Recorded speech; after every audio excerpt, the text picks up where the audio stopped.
आजच्या व्हिडिओमध्ये कॉमेडी नाही, त्यामुळे कदाचित तुम्ही हा व्हिडिओ पाहणार नाहीत, परंतु हा व्हिडिओ स्किप करू नका, हा व्हिडिओ पूर्ण पहा.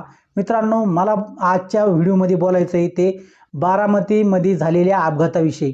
27 जुलैला बारामतीमध्ये एक अपघात झाला आणि त्या अपघातामध्ये एक व्यक्ती आणि त्याच्या 2 मुली यांचा जागीच मृत्यू झाला आणि या घटनेची बातमी समजल्यानंतर त्या मुलींचे आजोबाही मरण पावले.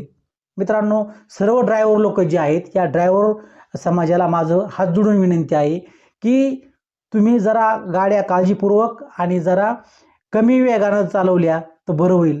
पुन्हा एकदा हात जोडून विनंती की बाबांनो, तुमचाही परिवार आहे, तुमचेही आईवडील आहेत, तुमच्याही घरी तुमची मुलं आहेत, तुमची पत्नी आहे, या सगळ्यांची आठवण ठेवा आणि विचार करा की तुमच्या समोर येणारा प्रत्येक व्यक्ती, या प्रत्येक व्यक्तीचाही संसार आहे, या प्रत्येक व्यक्तीचंही कुटुंब आहे आणि त्यामुळे गाड्या खरंच जरा काळजीपूर्वक आणि सावकाश चालवा.